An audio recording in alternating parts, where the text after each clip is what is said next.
Hoje vamos falar sobre fitoterapia. Você conhece o uso da fitoterapia? Você faz uso dela no seu dia a dia? A fitoterapia, a etimologia da palavra vem do grego. Fito igual a phyton, que significa vegetal, e terapia ou terapeia, que significa tratamento. Podemos complementar também com a palavra herbologia, que significa o estudo das ervas, o estudo dessas plantas para uso terapêutico. Se formos fazer uma viagem no tempo, em uma época em que não havia medicamento como nós estamos acostumados, dentro de cápsulas ou drágeas, se formos pensar em produtos farmacológicos, né? Antigamente não havia uma farmácia em que encontraríamos um anti-inflamatório, um antiácido ou, de repente, um remédio para dor, né? Para aliviar a dor ou aliviar alguns sintomas. E nós podíamos usar, então, as plantas, um recurso natural, um recurso que temos à nossa disposição.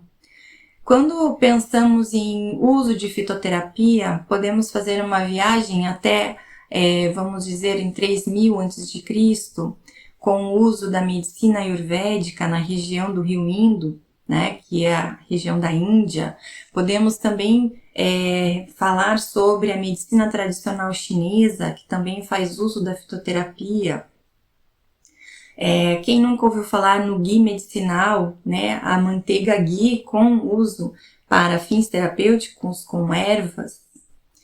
Muito bem, em relação ao uso das plantas, aqui nós temos no Brasil os indígenas que têm uma vasta experiência no uso das plantas medicinais.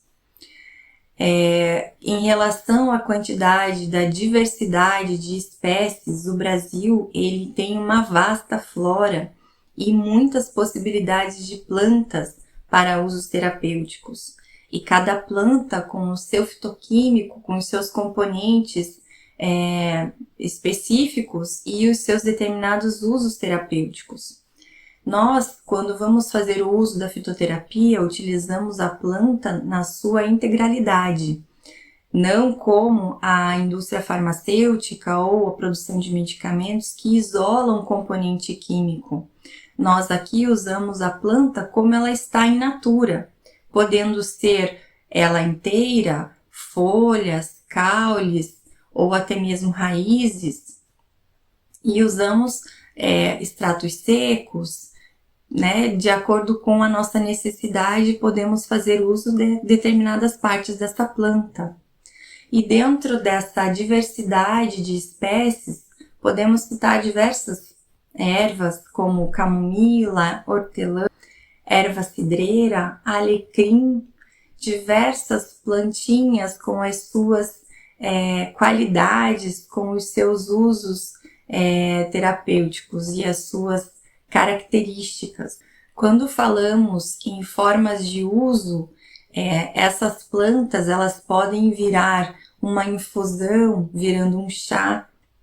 Podemos também utilizar as plantas com a cocção, fazendo uma fervura, pode ser uma fervura de uma raiz ou de uma casca. Podemos também fazer uso da tintura, pomadas, pós, extratos secos, ungüentos, e as possibilidades de uso são diversas.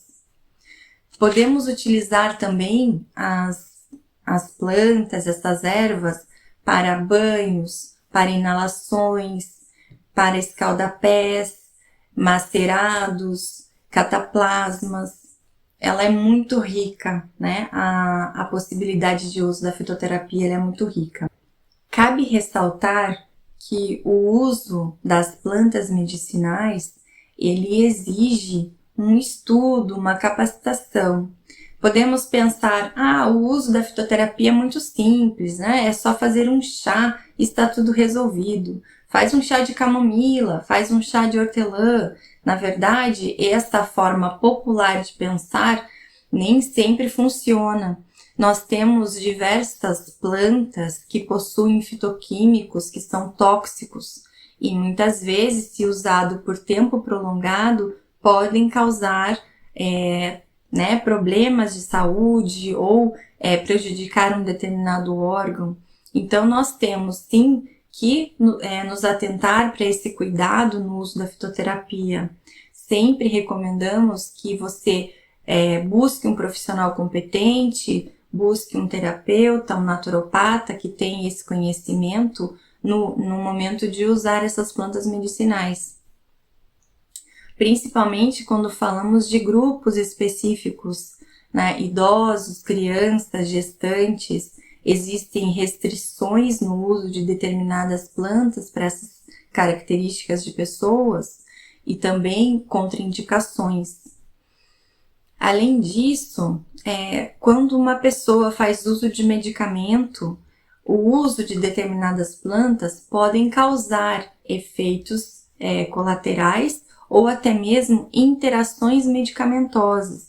Existem plantas que podem anular ou até mesmo potencializar o efeito de determinados medicamentos, e isso pode ser muito prejudicial.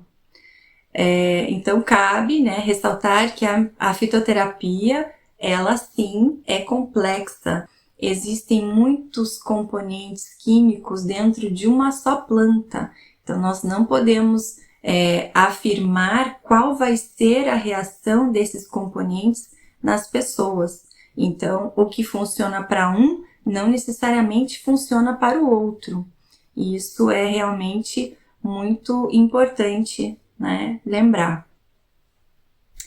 E também, para finalizar, eu gostaria de lembrar que a fitoterapia, ela é mais um recurso que podemos utilizar. Ela é um recurso, ela é uma terapia de apoio complementar e ela não pode ser usada de forma isolada. Devemos lembrar que o ser humano é um ser complexo, completo e também deve ser visto em sua totalidade, em sua integralidade. E não exclui, o uso da fitoterapia não exclui que a pessoa faça uma mudança de hábitos, mudança de alimentação, cuide da sua alimentação, que tome a água de forma adequada, que tome banhos de sol e que também cuide dos seus pensamentos, da sua mente. E ela sim deve ser complementar. Espero que tenham gostado. Até o próximo vídeo. Gratidão!